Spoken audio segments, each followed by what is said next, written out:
വചനാമൃതം. തയ്യാറാക്കി അവതരിപ്പിക്കുന്നത് പ്രേമ രാംനിവാസ്. അടിച്ചു പൊളിച്ച ജീവിതവും തകർന്നടിയുന്ന ജീവിതവും ഒരു നാണയത്തിൻ്റെ ഇരുവശങ്ങളായി സമൂഹത്തിൽ വ്യാപിച്ചിരിക്കുന്നു. അതായത് അമിതാഹ്ലാദവും കടുത്ത നിരാശയും ഇന്ന് വ്യാപകമാണെന്നർത്ഥം.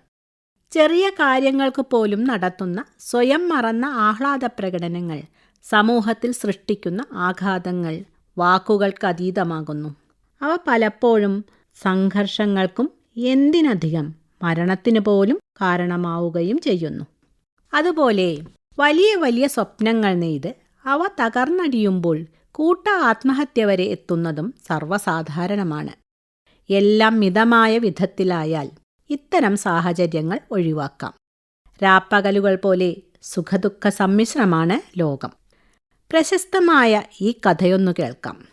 ഒരിക്കൽ ഒരു രാജാവ് വിലയേറിയ ഒരു വൈരമോതിരം വാങ്ങി.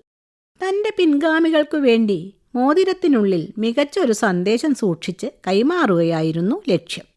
രാജസദസ്സിലെ പണ്ഡിതന്മാരെല്ലാം 2 or 3 വാക്കിലൊതുങ്ങുന്ന ഒരു ഉത്തമ സന്ദേശമുണ്ടാക്കാനായി കഠിന പരിശ്രമം നടത്തിയെങ്കിലും പരാജയപ്പെട്ടു.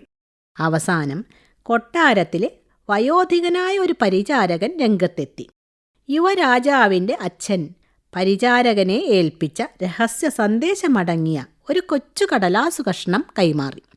അത് മോതിരത്തിനുള്ളിൽ സൂക്ഷിക്കണമെന്നും എല്ലാ വഴിയും അടയുമ്പോൾ മാത്രം അത് തുറന്നു നോക്കിയാൽ മതി എന്നും നിർദ്ദേശിച്ചു.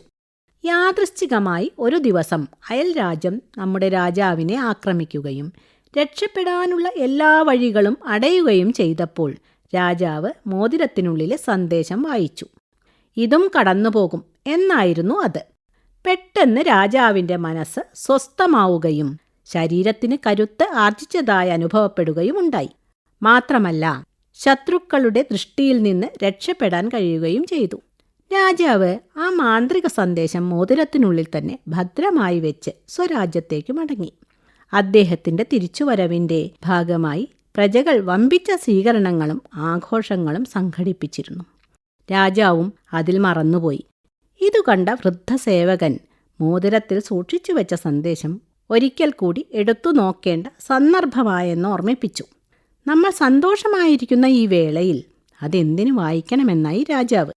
മോശ സമയത്തും നല്ല സമയത്തും ഒരുപോലെ പ്രാധാന്യമുള്ളതാണ് ആ സന്ദേശമെന്നായി സേവകൻ.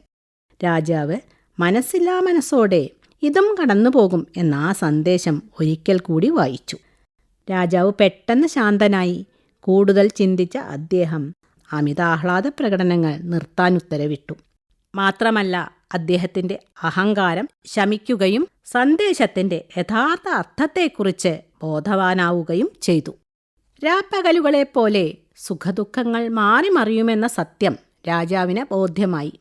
ഈ യാഥാർത്ഥ്യം ഉൾക്കൊണ്ടാൽ ഏതൊരുവനും കടുത്ത പരീക്ഷണങ്ങളെ മറികടക്കാനും ജീവിതത്തിലെ അമൂല്യ നിമിഷങ്ങളെ മിതമായ വിധത്തിൽ ആസ്വദിക്കാനും കഴിയും. ഓർക്കുക, ആദ്യ പരാജയം അഭിമുഖീകരിക്കാൻ ഒരിക്കലും ഭയക്കരുത്. കാരണം വിജയകരമായ ഒരു കണക്കുപോലും തുടങ്ങുന്നത് 0 നിന്നാണ്. Doctor APJ Abdul Kalam. പ്രേമ രാംനിവാസ് തയ്യാറാക്കി അവതരിപ്പിച്ച വചനാമൃതമാണ് ഇതുവരെ കേട്ടത്.